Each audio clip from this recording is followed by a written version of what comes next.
ವಿಶ್ವವಿಖ್ಯಾತ ಬೆಂಗಳೂರು ಕರಗಕ್ಕೆ ಚಾಲನೆ ಸಿಕ್ಕಿದೆ. ಇತಿಹಾಸ ಪ್ರಸಿದ್ಧ ಕರಗ ಕಣ್ತುಂಬಿಕೊಳ್ಳೋಕೆ ಲಕ್ಷಾಂತರ ಕಣ್ಣುಗಳು ಕಾತುರದಿಂದ ಕಾಯ್ತಾ ಇವೆ. ರಾಜಧಾನಿಗೆ ರಾಜಕಳೆ ಕೊಡುವ ಬೆಂಗಳೂರು ಕರಗದಲ್ಲಿ 20 ಲಕ್ಷ ಜನ ಸೇರೋ ನಿರೀಕ್ಷೆ ಇದ್ದು ಎಲ್ಲಾ ರೀತಿಯ ಅಗತ್ಯ ಕ್ರಮ ಕೈಗೊಳ್ಳಲಾಗಿದೆ.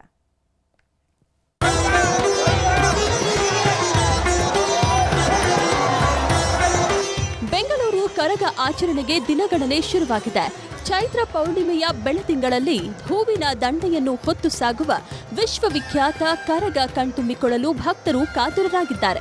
ಏಪ್ರಿಲ್ 1ರ ಚೈತ್ರ ಪೌರ್ಣಿಮೆಯ ದಿನ ಕರಗ ಶಕ್ತ್ಯೋತ್ಸವ ನಡೆಯಲಿದೆ. ಈ ಬಾರಿಯೂ ಎ ಜ್ಞಾನೇಂದ್ರ ಕರಗ ಹೊರಲಿದ್ದಾರೆ. ಈ ಬಾರಿಯ ಕರಗ ಉತ್ಸವವು ಹಲವು ವಿಶೇಷತೆಗಳಿಂದ ಕೂಡಿದ್ದು ಮೈಸೂರು ದಸರಾದಂತೆ ಕರಗದಲ್ಲಿ ಲೈಟಿಂಗ್ ವ್ಯವಸ್ಥೆ ಮಾಡಲಾಗುತ್ತದೆ. ಈಗಾಗಲೇ ವಿದ್ಯುತ್ ಅಲಂಕಾರಗಳು ಎಲ್ಲ ಬೆಂಗಳೂರಿನ ಎಲ್ಲ ದೊಡ್ಡ ದೊಡ್ಡ ಬೀದಿಗಳಲ್ಲಿ ದೊಡ್ಡ ಎಲ್ಲ ಕಡೆ ಈಗಾಗಲೇ ಮಾಡ್ತಾ ಇದ್ದಾರೆ. ಟೌನ್ ಹಾಲಿಂದ ಇಟ್ಕೊಂಡು ಮೈಸೂರು ಬ್ಯಾಂಕು, ಮೆಜೆಸ್ಟಿಕ್ಕು, ಕಳಾಸ್ ಪಣಿಮು ಎಲ್ಲ ಕಡೆಗೂ ಕೂಡ ಈಗ ದೀಪದ ಅಲಂಕಾರ ಮೈಸೂರವರೇ ಬಂದಿದ್ದಾರೆ.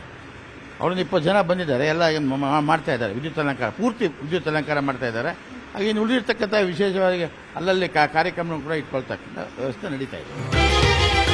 ಇವತ್ತು ಮಧ್ಯರಾತ್ರಿ ಐತಿಹಾಸಿಕ ಕರಗಕ್ಕೆ ಚಾಲನೆ ಸಿಗಲಿದ್ದು ಬೆಳಗಿನ ಜಾವ 3ರಿಂದ 4 ಗಂಟೆ ಸುಮಾರಿಗೆ ರಥೋತ್ಸವ ಮತ್ತು ಧ್ವಜಾರೋಹಣ ನಡೆಯಲಿದೆ. ಮಾರ್ಚ್ 30ರಂದು ಹಸಿ ಕರಗ ನಡೆಯಲಿದೆ. ಏಪ್ರಿಲ್ 1ರಂದು ಕರಗ ಶಕ್ತ್ಯೋತ್ಸವ ಮತ್ತು ಧರ್ಮರಾಯಸ್ವಾಮಿ ರಥೋತ್ಸವ ನಡೆಯಲಿದೆ. ಆದರೆ ಇವತ್ತು 24ನೇ ತಾರೀಕು ಸಂಜೆ ನಮ್ಮ ಧ್ವಜಾರೋಹಣ ಅಂತೇಳಿ, ಅಂದರೆ ನಮ್ಮ ಮೂಲ ಕುಲಸ್ಥರು ಇದ್ದಾರೆ, ಜರನಹಳ್ಳಿ ಕುಲಸ್ಥರು ಅಂತ ಇದ್ದಾರೆ. ಅವರಿಗಾಗಲೇ ಬೆಳಗ್ಗೆ ಉಪವಾಸ ಇದ್ದು ಬನ್ನೇರುಘಟ್ಟ ಆ ಕಾಡಲ್ಲಿ ಒಂದು ಮರವನ್ನು ಗುರುತಿಸಿರ್ತಾರೆ. ಹೋದ ವರ್ಷ ಕಂಕಣ ಕಟ್ಟಿರ್ತಾರೆ. ಅದಕ್ಕೆ ಪೂಜೆ ಎಲ್ಲ ಮಾಡ್ಕೊಂಡು ಈಗ 11 ಗಂಟೆ ಅಲ್ಲಿಂದ ಬನ್ನೇರುಘಟ್ಟ ಕಾಡಿನಿಂದ ನಮ್ಮ ದೇವಸ್ಥಾನಕ್ಕೆ ಅಲ್ಲಿಂದ ಹೊತ್ಕೊಂಡು ಬರ್ತಾರೆ. ದೊಡ್ಡ ನಾಡ ಹಬ್ಬವಾಗಿ ಮಾಡಬೇಕು, ದಸರಾಗಿಂತ ಇನ್ನೂ ಚೆನ್ನಾಗಿ ಮಾಡಬೇಕು ಅಂತ ಹೇಳಿ. ಒಂದು ಕಡೆ ಸೂರ್ಯ ನೆತ್ತಿಯದ ಸುಡುತ್ತಿದ್ದಾನೆ. ಏಪ್ರಿಲ್ನಲ್ಲಿ ಬಿಸಿಲಿನ ಪ್ರಮಾಣ ಮತ್ತಷ್ಟು ಏರೋ ಸಾಧ್ಯತೆಯೂ ಇದೆ.